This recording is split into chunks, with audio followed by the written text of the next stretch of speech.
I am San Francisco District Attorney Brooke Jenkins, and I want to start by first sending our well wishes to Mr. Pelosi once again.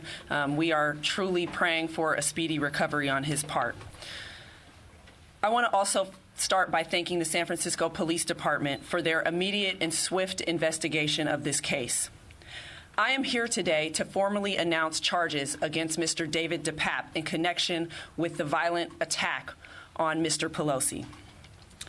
The charges that we are filing today include attempted murder, residential burglary, assault with a deadly weapon, elder abuse, false imprisonment of an elder, as well as threats to a public official and their family.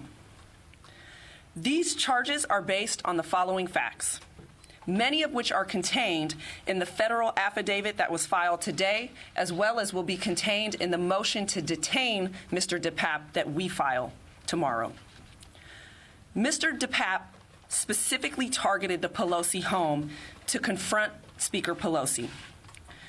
He forced his way into the home through a rear glass door by breaking that glass.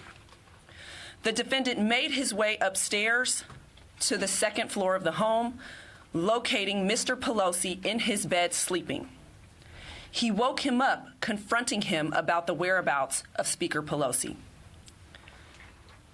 Mr. Pelosi, who was sleeping, was wearing a loose-fitting pajama shirt and boxer shorts. He was forced to get out of bed, and at some point during that encounter, Mr. Pelosi attempted to access the elevator in the home, which has a phone. The defendant then blocked Mr. Pelosi's access to that elevator.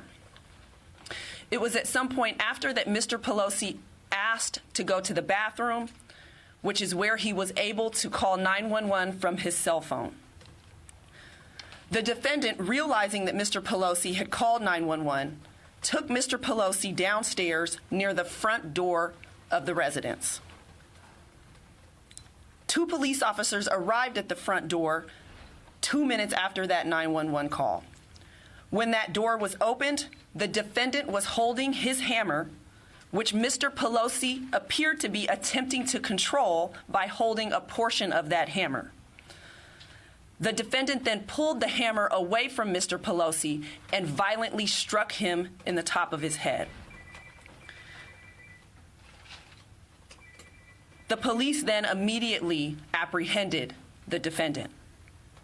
What we also have learned is that the defendant brought to the location of the Pelosi residence a second hammer, as well as zip ties, rope, and a roll of tape.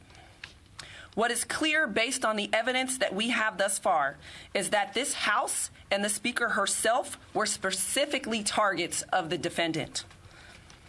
As for next steps, the defendant is expected to be arraigned tomorrow afternoon.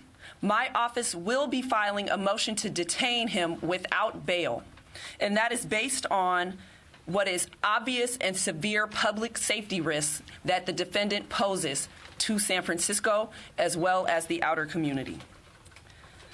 Violence has no place in this city, and we will work vigorously to hold the defendant accountable.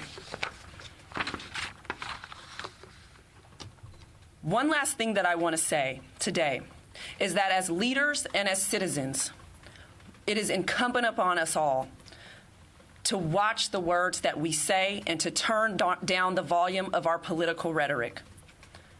We should be able to all engage in passionate political discourse, but still remain respectful of one another.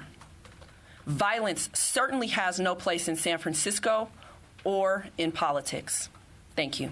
Hey, Sean Hannity here. Hey, click here to subscribe to Fox News YouTube page and catch our hottest interviews and most compelling analysis. You will not get it anywhere else.